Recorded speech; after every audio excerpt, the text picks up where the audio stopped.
नमस्कार दोस्तों, मैं आपके साथ हूँ फिर से रहमान सैफी। जैसा आपने हेडलाइन पढ़ ली होगी और साथ में विंडो पर विजुअल चल रहे हैं।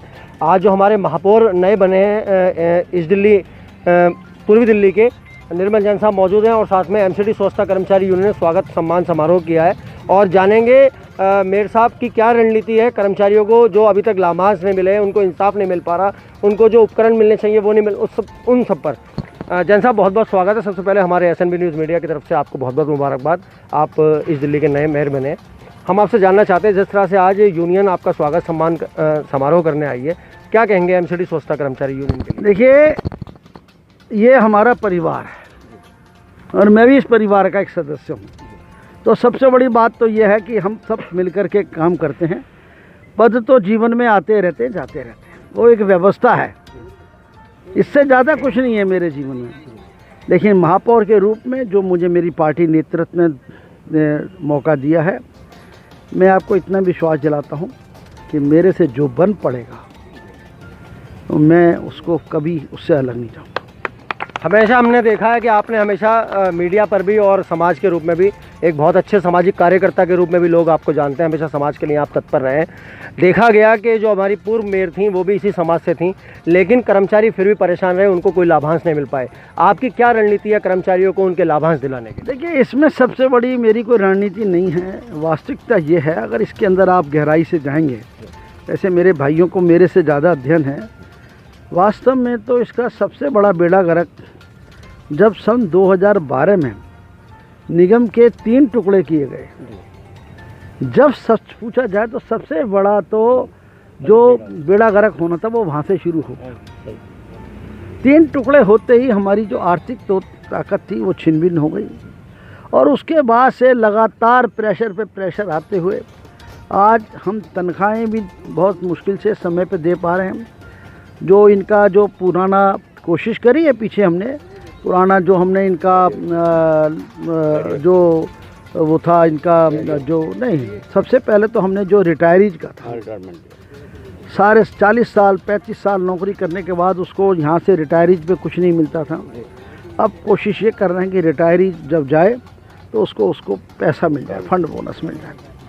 किसी की आरडीबीए हो तो अलग बात है, डिपार्टमेंट इंक्वायरी। एक सवाल और है, बहुत ज़रूरी है क्योंकि कर्मचारियों की तरफ से आया है, आपसे पूछने के लिए। वो जिस तरह से कुछ कर्मचारियों जो गैप के अंतर्गत आ गए, उनकी हाजिरी में उनके काम करने के टाइम में गैप हो गया है, उसको ख़त्म करने के लिए क्या रणनीति? में कई चीज़ें हैं। ये टाइम ये टेक्निकल पहलू है और मैंने पहले भी सैद्धांतिक रूप से being a leader of house हमेशा इनके साथ में खड़ा। दूसरी बात, एक आखिरी सवाल जैन साहब, बिल्कुल आखिरी सवाल। जिस तरह से दिल्ली सरकार भी बार बार कह रही है कि हम निगम के लिए बराबर पैसा अपने पास से मुहैया करवा रहे हैं कर्मचारियों के लिए, लेकिन फिर भी कर्मचारियों को वो पैसा नहीं मिल पा रहा, उनकी तनख्वाहें टाइम पे नहीं मिल पा रही, क्या कहेंगे? अभी तक इस साल में ये जून होने को हो रही है, आज 18 जून है, मैं गारंटी कह सकता हूँ 17 जून तक एक नया पैसा दिल्ली सरकार से इस वित्त वर्ष में नहीं आया है। मैं ये ऑथेंटिक रूप से आपके साथ कह रहा हूँ। शायद यही एक वजह दिल्ली सरकार बार बार इस बात का आरोप केंद्र सरकार पर लगाती है और केंद्र सरकार भी जैन साहब इसी बात को कहती है कि दिल्ली सरकार से इस तरह का मामला है। देखिए, मेरा सरकारों की लड़ाई में ना मेरा निवेदन है इस टाइम, मैंने सफाई कर्मचारी, मेरे साथी, मेरे परिवार, ये सब मेरा परिवार है। लेकिन इस समय इससे बहुत बड़ी एक बीमारी का रूप वैश्विक महामारी कोरोना है और मैंने कल अपने संदेश में भी कहा है कि मेरे जो कोरोना योद्धा हैं, मुझे बड़ा डर लगता है। जो मेरा सफाई कर्मचारी, मेरा आदमी जो वहाँ पर जाकर नाली साफ़ करता है, गली में से कूड़ा निकालता है, कल को उसको कुछ हो गया, वो झाड़ू लगाता है, कल को कुछ उसको वायरस लग गया, तो मेरी सबसे बड़ी चिंता ये है कि मैं तो दिन और रात मैं अपने कोरोना योद्धाओं की, इनकी भगवान इनको प्रभु समाप्त कर रखे, इनको ठीक ठाक रखे, सबसे बड़ी मेरी ये है। जैन साहब 8 से 10 कर्मचारियों की मृत्यु हो चुकी है, उनके परिवार को भी लाभांश सुन तो लो। ऐसा है, पूर्वी दिल्ली नगर निगम को भगवान ने अभी तक बचाया हुआ है। जी जी बिल्कुल। अभी यहाँ पर आप ईश्वर करो, ईश्वर मैं यही कहूँगा, प्रभु बस वो कोई भी धर्म किसी भी रूप से मानो, भगवान वाल्मीकि हो, हमारे किसी भी रूप से हम सब करें, हे प्रभु हम पे मेहर रखो। और मैं यही कहूँगा कि इस बीमारी से सबसे पहले, ये वैश्विक बीमारी है और ये अब घर घर घुस रही है। ये घर घर घुस रही है और इस घर घर घुस रही बीमारी से बचना है पहले, और इसके बाद में बैठ करके ये हमारे परिवार इन सब चीज़ों को निपटाएंगे। दोस्तों जैसे आपने देखा कि हमने अभी जैन साहब से बात की, अभी आरबी उटवाल जी मौजूद हैं यहाँ पर, यूनियन के बाकी सदस्य मौजूद हैं, उनसे बात करेंगे। उटवाल जी, अभी मेयर साहब ने जिस तरह से बताया कि दिल्ली सरकार ने अभी तक कोई पैसा नहीं दिया कर्मचारियों के लिए, क्या इस पर क्या रोशनी डालेंगे? देखिए, ये तो चलता ही आ रहा है, 3-4 साल से हम झेलते ही आ रहे हैं कि वो पैसे वो वहाँ जाते हैं तो कहते हैं हमने पैसा दे दिया।